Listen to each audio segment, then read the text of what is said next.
Welcome po muli sa Philippine Weather Trivia. Again, para po sa mga bago sa channel na to, ako nga po muli si Alvin Pura, isang meteorologist at ang inyong weather tito. Ngayon, silipin natin itong bagyo sa labas ng ating area of responsibility na posible nating maging ikalawang bagyo ngayong Hunyo at tatawagin natin yan bagyong Francisco. Pero bago yan, silipin muna natin itong mga pagulan dito sa may areas ng western section ng ating bansa, ang Palawan at Western Visayas, maging sa Mindoro.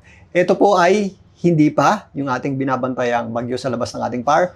Wala pa po yung direktang epekto sa atin. Malayo pa po yan. Ito yung parte ng ating tinatawag na easterly wave. Kaya medyo mataas po yung ating tsansa ng pagulan dyan dahil doon sa ating pagbali ng hangin. Kung mapapansin nyo, ang malaking bahagi ng Palawan, lalong-lalo na ang northern Palawan, medyo maula po ang ating panahon. At posible po yung mga scattered o kalat-kalat na pagulan at thunderstorms. Dumaan din po yan dito sa ilang bahagi ng Western Visayas. At sa ngayon, nakaka-apekto rin po yan. Or medyo maulap din po tayo dito sa mga areas ng Mimaropa, particularly dito sa Mindoro at sa area ng Cavite at Batangas.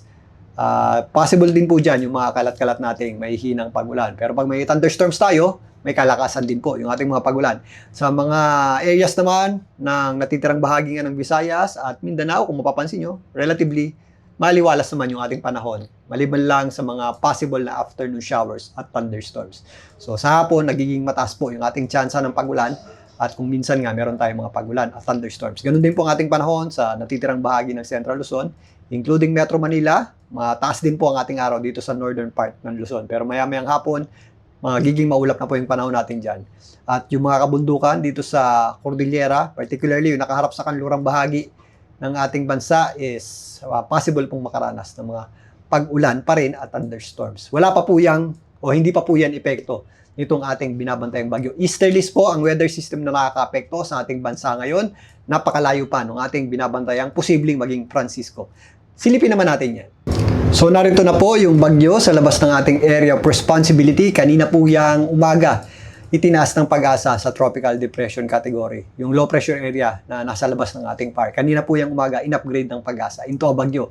Sa ngayon, bahagya na po yung lumakas at may taglay na lakas na hangin na nasa 55 kilometers per hour, malapit sa kanyang gitna at kung minsan may mga pagbugsong umabot sa 70 kilometers per hour. At sa kasalukuyan nga, nasa tropical depression category. Ito po ay malayo pa sa anumang parte ng ating bansa or sa ating landmass o kalupaan. Ito ay nasa labas pa nga ng ating PAR at huli pong namataan ng Pag-asa kaninang alas 8 ng umaga sa layong 1,925 kilometers, silangang bahagi ng Eastern Visayas at patuloy pong kumikilos pakanluran sa bilis na 20 kilometers per hour. At yan po ay bahagya rin pong aakyat sa mga susunod na araw. Sa ngayon, ito po ay posibleng makapasok sa ating area of responsibility maaaring bukas or Sunday ng madaling araw. Bukas ng gabi hanggang Sunday ng madaling araw. If ever makapasok na po yan ng ating PAR, ito po ay mabibigyan ng local name na Francisco.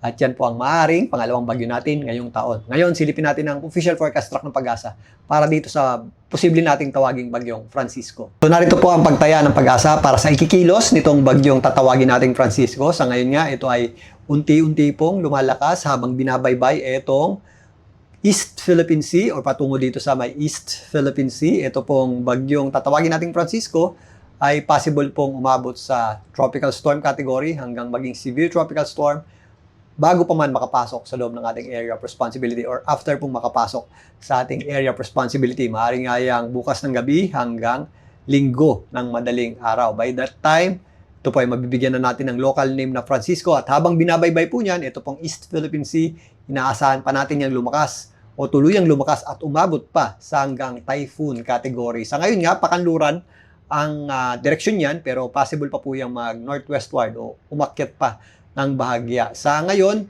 base dito, hindi pa natin ito nakikitang mag-landfall. Pero possible pa po yung magbago. May chance pa po yung dumikit sa ating landmass o kalupaan. Yan po ay magre-recurve by Tuesday hanggang Wednesday patungo dito sa southern portion ng Japan. Pero kahit po hindi po yan mag-landfall, by this time is yung kanyang outer wind field at yung kanyang panglabas na kaulapan at mga posibleng pagulan ay sasabit po dito sa northern Luzon at extreme northern Luzon, particularly yung silangang bahagi nito.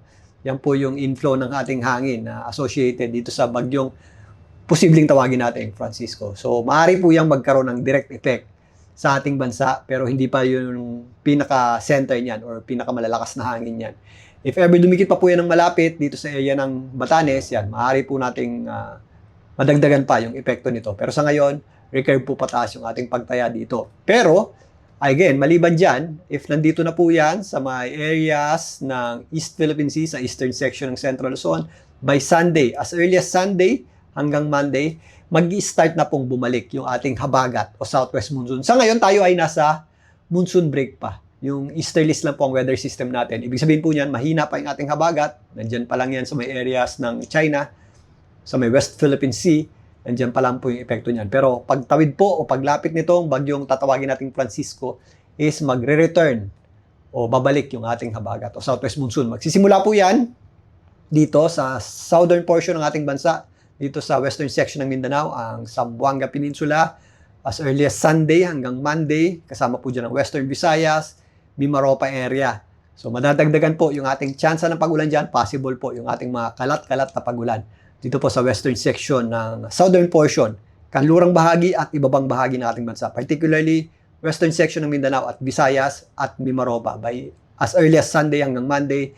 And increasing po o tataas po yung ating access ng habagat by Monday hanggang Tuesday, including Metro Manila. So, by Monday hanggang Tuesday until Wednesday, is magkakaroon na po tayo ng mas mataas na tsansa ng pag-ulan at mas madalas na pag-ulan sa mga areas po dito sa Metro Manila and karating lugar nito, including Calabarzon, Cavite at Batangas, Central Luzon, particularly ang western section nito, Zambales, Bataan, Pampanga, kasama na po dyan ang Tarlac, Nueva Ecija, and pag mas mataas pa po yan, madadagdagan din po yung ating mga pag-ulan dito sa western section ng central at northern Luzon. So, antabayanan po natin ang paglapit pa at pagdikit nitong bagyong tatawagin nating Francisco. So, ang dami na nating nabanggit tungkol sa mga posibleng pag-ulan. Narito naman ang posibleng area pa na puntahan nitong tatawagin nating bagyong Francisco. So, by as early as Saturday, late evening hanggang early morning ng Sunday, maaari na nga yung dumikit sa ating area of responsibility. By then,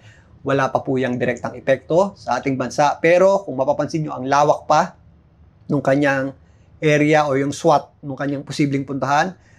Base dito sa GFS forecast, ensemble forecast, yan po ay magre-recurve patungo sa southern portion ng Japan. Pero hindi po natin inaalis ang possibility na tumawid pa po yan dito sa extreme northern Luzon. By then, ito po yung mas damaging winds na nasa typhoon category ay mararamdaman dito sa extreme northern Luzon if tumawid po yan dito sa ating area sa extreme northern Luzon. At again, if mas malapit din po yan, mas malakas din po yung buntot niyan, yung kanyang inflow ng hangin at yung hila sa ating habagat. So increasing po yan habang lumalapit sa ating bansa at mas dumidikit, particularly nga dito sa itaas na bahagi ng ating bansa. So babalik po muli yung ating habagat, magpapaulan po muli yung ating habagat at possible din po tayong magka-direct effect dun sa kanyang outer rain bands at outer wind field sa pagtawid po nito dito sa itaas na bahagi ng ating bansa. So in summary, nandito na po yung ating bagyo na tatawagin nating Francisco. Posible po yan ngayong weekend at possible po yan magpabalik ng ating habagat o southwest monsoon. Sa ngayon nga tayo ay nasa monsoon break, pero kapag nagkakaroon po tayo ng monsoon break sa panahon ng tag-ulan at panahon ng habagat, kadalasan po niyan, ang susunod dyan is mas nagiging aktibo yung ating habagat at yung ating mga posibleng magpalakas ng habagat. Sa katunayan, after pong dumaan ito pong Francisco, aktibo pa rin po itong mga kaulapan natin sa East Philippine Sea. Dito po sa may area ng Guam, may possible din pong sumunod pa na sama ng panahon dyan. So, magiging aktibo na po yung ating mga pag-ulan, yung ating habagat, at yung ating mga bagyo sa mga susunod na araw hanggang pumasok ang buwan ng Hulyo. Kapalit po yan ng tinatawag nating pahinga o monsoon break. So, active na po siya ulit. So, antabayan na natin yan. At maliban dyan, madalas po nating mabasa sa mga comments, El Nino, bakit maulan at bakit may bagyo or bakit nagbabaha? Ang El Nino po ay kondisyon ng karagatan. Hindi po yan lagay ng panahon. So, kahit po may El Nino, possible pong umulan, possible pong magkabagyo. Dahil panahon po ng tag-ulan ngayon at panahon po ng bagyuan. Ang effect po ng El Nino is pangkalahatan sa halos isang buong taon na active po yung ating El Nino at mas lalakas pa po yan. So, sa kabuuan, mas nababawasan po yung ating average rainfall. Pero hindi po imposibleng umulan kapag meron tayong El Nino at lalong-lalo na, hindi rin pong imposibleng magkabagyo kapag meron tayong El Nino. Mas pag-usapan pa natin ang mga misconception at maling haka-haka sa El Nino sa hiwalay na post. Pero bukas, balikan natin itong bagyong Francisco. Muli, ito po ang inyong Weather Tito para sa Philippine Weather Trivia.